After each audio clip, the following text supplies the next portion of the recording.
এইবেলি অম্বুবাচী মহাযুগৰ আমাৰ মন্দিৰ কৰ্তৃপক্ষৰ তৰফৰ পৰা অম্বুবাচী মহাযুগ পৰিচালনা কমিটিৰ কিছু ব্যৱস্থা গ্ৰহণ কৰিছে যাতে আমি এই মহাযুগ সুকলমে পৰিচালনা কৰিব পাৰোঁ। এই উদ্দেশ্যে হাতত ৰাখি আমি কিছু ব্যৱস্থা গ্ৰহণ কৰিছোঁ। আপোনালোকক প্ৰচাৰ মাধ্যমৰ যোগেৰে এইখিনি আমি জনাবলৈ আজি সংবাদ আমি আয়োজন কৰিছোঁ। অহা ইংৰাজী 22 তাৰিখে এইবেলি আমাৰ অম্বুবাচী মহাযুগৰ প্ৰবৃত্তি হ'ব। 22 জুন তাৰিখে দুপৰীয়া 2:56 প্ৰবৃত্তি হ'ব আৰু তাৰ লগে লগে আমাৰ দেৱীৰ দুৱাৰ বন্ধ হ'ব। আমাৰ পৰম্পৰা অনুযায়ী 3 দিনলৈকে মন্দিৰৰ দুৱাৰ বন্ধ থাকে। 23 তাৰিখ বন্ধ থাকিলে 24 তাৰিখ 25 তাৰিখ 26 তাৰিখে ৰাতিপুৱাই আমাৰ নিত্য পূজা দেৱীৰ স্নান পৰ্ব আদি সমাপন হোৱাৰ পিছত দেৱীৰ দুৱাৰ তীৰ্থযাত্ৰীৰ কাৰণে আমি মুকলি কৰিম।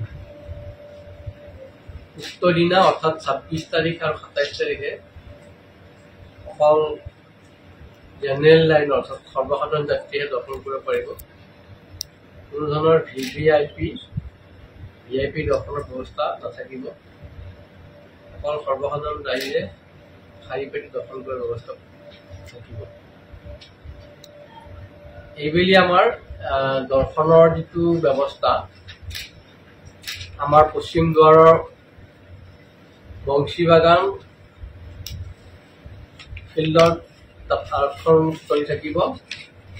যাত্ৰীসকলে সেই আৰক্ষণস্থলীত সমাগত হোৱাৰ পিছত আমি 26 তাৰিখে একদম ৰাতিপুৱা অৰ্থাৎ 25 তাৰিখে শেষ ৰাতি তেওঁলোকক তাত টোকেন নাম্বাৰ আমি দিম। এই টোকেন নাম্বাৰ লৈ আহিয়ে তেওঁলোকে মন্দিৰত পদাৰ্পণ কৰিব পাৰিব আৰু মন্দিৰত পদাৰ্পণ হোৱাৰ পিছত মন্দিৰৰ পূজা সেৱা সমাপন হোৱাৰ পিছত তেওঁলোকে দৰ্শনৰ সুবিধা পাব। সেই আৰক্ষণস্থলীত তেওঁলোকক বহুৱাই তাত আমি খোৱা পানীৰ ব্যৱস্থা চিকিৎসা যিখিনি দৰকাৰী বস্তু তেওঁলোকৰ গোটেইখিনি তাত সুবিধা থাকিব। 25 তাৰিখে তাতে তেওঁলোকে ৱেইটিং হলত থাকি শেষ ৰাতি তেওঁলোকে তেওঁৰ পৰা টোকেন নম্বৰ গ্ৰহণ কৰিহে মন্দিৰৰ দৰ্শনৰ কাৰণে ব্যৱস্থা গ্ৰহণ কৰিব পাৰিব। তাৰোপৰি আমাৰ বিশেষ কিছুমান মেলা পৰিচালনাৰ মেলাখন সুকলমে চলোৱাৰ কাৰণে বিহিত ব্যৱস্থা গ্ৰহণ কৰিছোঁ। আমাৰ এখেতো আছে, তেখেতে কিছু আমাক বক্তব্য দাঙি ধৰিব।